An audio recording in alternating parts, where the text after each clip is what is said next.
Hello YouTube, it's Myzo here with something new. We're going to take a look at Dragonheir, Silent Gods, and we're just trying to figure it out if it's worth playing. I've been playing this game for a bit now, and I feel like I have kind of a good understanding of what's going on in this game. So yeah, let's get into it. So as you can tell from my channel, I love gacha games. I love games that has like this random factor in them, be it like banners or everything else. But the most addictive stuff for me is the random loot. I love random loot, I love random stuff. I have a crippling addiction to this.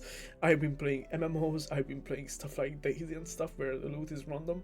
I really do like random loot. Starkov, oh my lord, I love those games. If you can loot and if it's random, I'm going to love it. So yeah, I have a bad addiction for that, sadly. Yeah. Okay, so let's get this out of the way. Let's talk about the elephant in the room.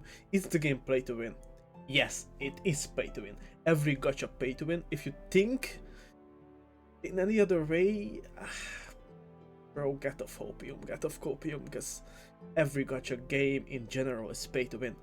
Your incentive in the game to pay, to be stronger, to hit bigger, to beat someone, to beat enemies faster, progress faster, that is pay to win. Is the game enjoyable as a free-to-play player?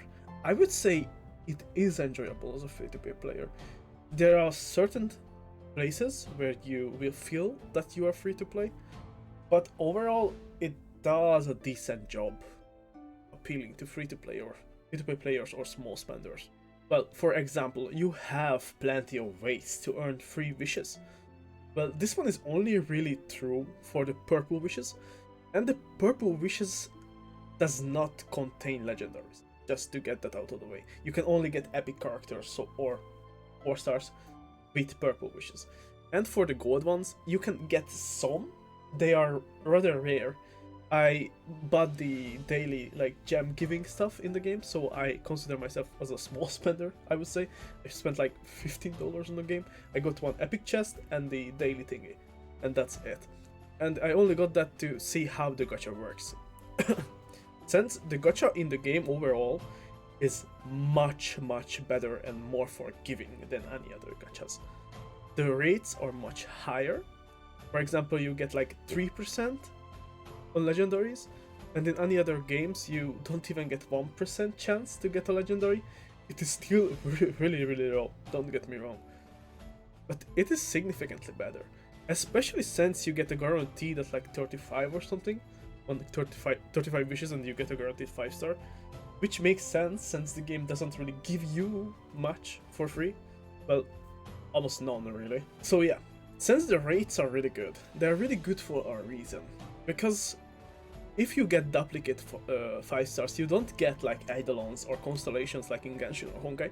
You're going to get a resource that you can use to buy artifacts with. And this is one of the most pay to win stuff in the game, because those artifacts are OP as hell. You can look at them like, I don't know, like items, because they are practically items. And they give a lot of bonus stats and give a lot of like bonus damages and like sometimes a little abilities too. And they make your builds easier and they make your units hit much harder.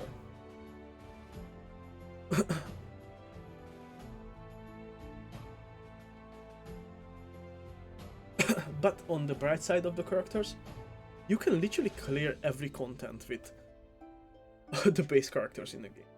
The developers said that they want people to play rares, and I feel like they do mean it, because there are a lot of characters that are rares that are really damn good. For example, we have Ellie, Sigrid, both of them are really damn OP, and then we have the healer Hexandra. She's the basic healer that you get in the beginning of the game, and she's really damn good. So the only real catch here with the pay to win stuff is that people who pays get more legendaries, and legendaries can be OP. There's a few really OP legendaries, although you don't really need them, but it's nice to have them since you don't have to spend scrolls on them, skill scrolls, and skill scrolls are hard to come by, but paying for them is easy and you get a lot of scrolls, and it can mean at least like 20-30% damage or healing difference or whatever really. overall from the scores if a unit is maxed or not maxed with the scrolls, with the skill scrolls. So it can make a pretty damn huge difference on top of the artifacts that a pay-to-win player can get from the shop. So even if you have like a kind of balanced arena in terms of levels, since the highest level of your character is going to like match everything else to it, and you can use like your items or different like character combos in the arena without actually leveling those characters up. You only have to have one, like for me it's like one level 90, and everything else is like just balanced out to it. So I can use everything on level 90. I don't have to physically level everything up to level 90, which is nice. But the items, the artifacts, and the skills matter a lot here too. So we just run into the pay-to-win thing. But honestly, if you play a gacha game to PvP and to compete, bro, just go and play something that's actually for that. Go play something actually competitive, like a Valorant, a CS, a Apex, or League, Dota, whatever. This is not for that. This is just a collectioner character building with some fun PvP on the side. That's how you would look at it. But here comes the bad part, at least the bad part for me. Because there are vibes in the game, which would be nice in a way, and you keep your characters in every vibe, but every progression you made overall, like from items and character levels and stuff, they are going to be wiped. So you have to reform everything, and farming in the game takes ages, and it's really tedious, and it's really bad. Although in the bright side, building a character is rather simple and straightforward. You literally just put whatever they scale on them, and that's it. It's nothing really to think about. There's not crazy ass like item combos, or like in Genshin there are not like those Genshin type or Honkai type of like different like bonuses that the sets give. They just give stats, that's it. Like some set give like crit damage, some give like enlightenment, some gives like defense, and that's it. So it's really simple to build. That's good. But farming for them is horrendously bad. So to the story. The world and the story feels okayish. It's not great, it's not bad, but it is enjoyable. The main story is voiced throughout. It's fun, nice voice acting. It's enjoyable. It really is enjoyable. It's like a random fantasy story that you would get when you're bored. You know, it's nice, nothing crazy. And the only thing about the world though that is really annoying is that after you like went through with the story through the world, it becomes really empty, and that's kind of annoying. For daily quests and like commissions, the game is really nice in this way, in a sense that you don't get much rewards from them, but it does not make you like a slave to the game per se. It's not going to like stick you there, and you are not forced to play the game every day, because the daily quests are actually stay there after every day, and they're just stacking up. So you don't have to do them every day. You can literally just wait a few days. You have a few, you do them. That's it. You don't have that incentive to play the game every day, other than the stamina stuff and farming for items, which is horrible. But like, it's just horrible in every game, honestly.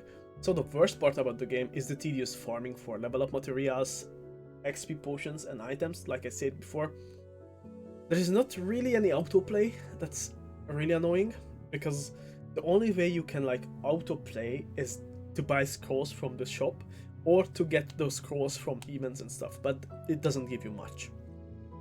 And then even if you have those scrolls, it still just plays the game as it will, so you don't get to like skip the autoplay or something like that.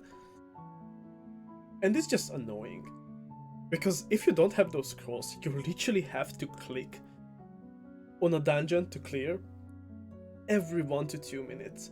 And if you are running hundreds of dungeons, my lord, that is seriously bad.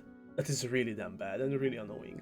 Especially when everything that you worked for and you grind for is going to get wiped?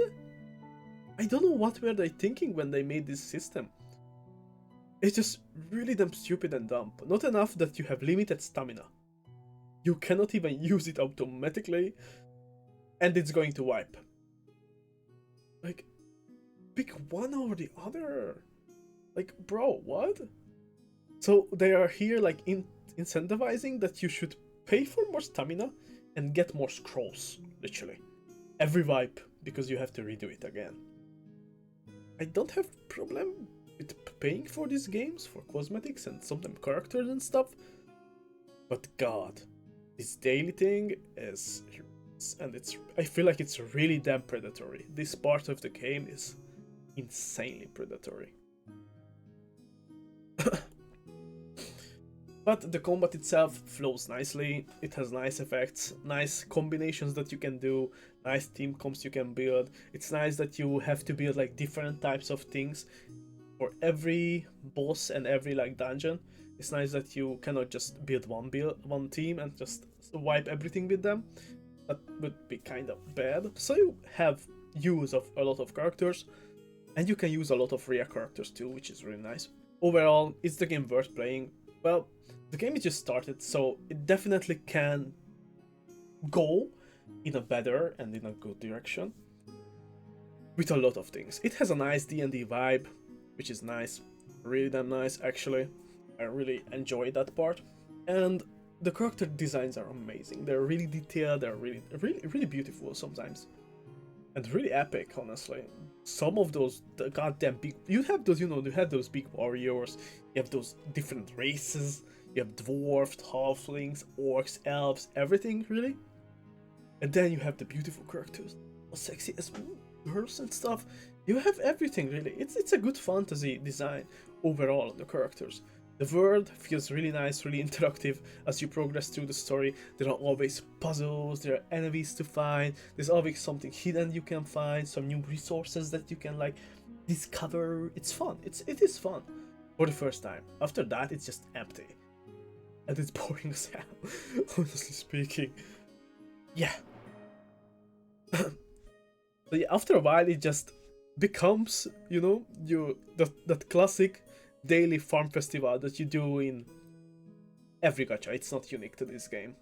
So I would say the game is worth trying if you have nothing better to do and you have the free time for it, and you can just play it on your phone in your free time and just look at it as like a little adventure, really. But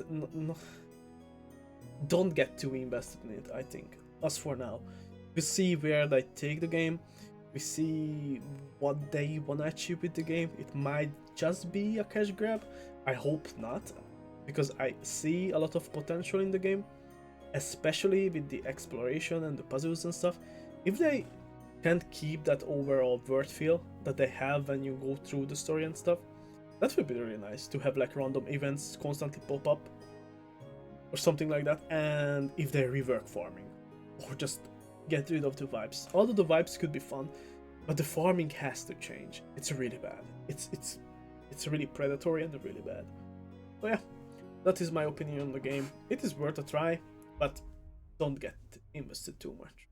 But yeah, thank you all for watching. Leave a like, leave a comment. Tell me what you think about the game. Tell me what your experience is about the game. Maybe if something important that I missed, let me know in the comments. See you in the next one. Bye bye.